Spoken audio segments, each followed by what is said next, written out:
Today's my dad's 76th birthday. So far, we are through 30 memories, trying to do 76 memories in his honor. Started this last year, trying to do 75. Getting back to that, just little random memories. His dad went through a big phase where he loved doing crosswords, and he had his Umberto's Cafe where he'd always go and get his coffee and do the New York Times crossword, and he just loved it. And it's just a sweet memory of mine. Whenever I see crossword puzzles, I think of my dad.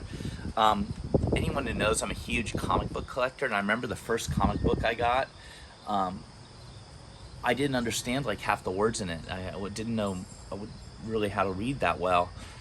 And my dad had me underline every word I didn't understand and go to him or mom and work on pronouncing it. And I started learning what particle accelerators were and quantum physics and stuff because I read science fiction comic books and Fantastic Four, Spider-Man, you name it.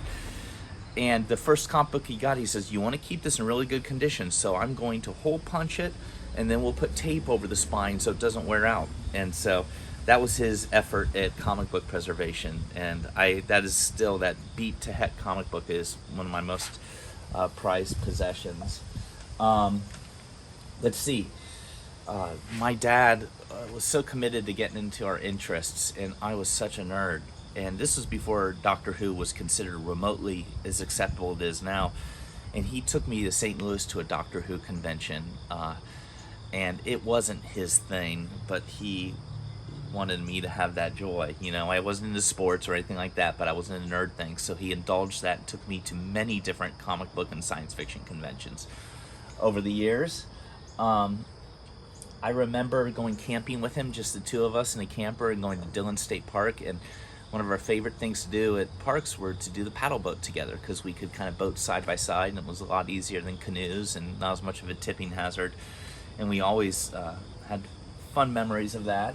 I remember my dad had these Beach Boys fanzines about the Unreleased Smile album, and he had them in his office. And I remember when I was younger, I would read all these little Beach Boys fanzines while he would work on taxes on an old school computer, and that was just a really good memory as well.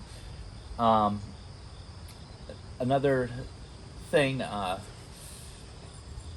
remember Dad always taking us to Upper Arlington Library on Thursdays, and this was before the ubiquity of video players in every household.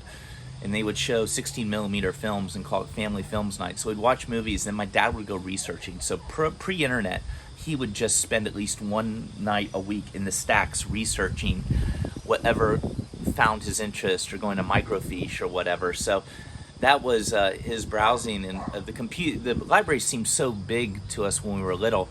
And my dad had this nervous tick where he would always be clearing his throat. So we would just follow his throat clearings until we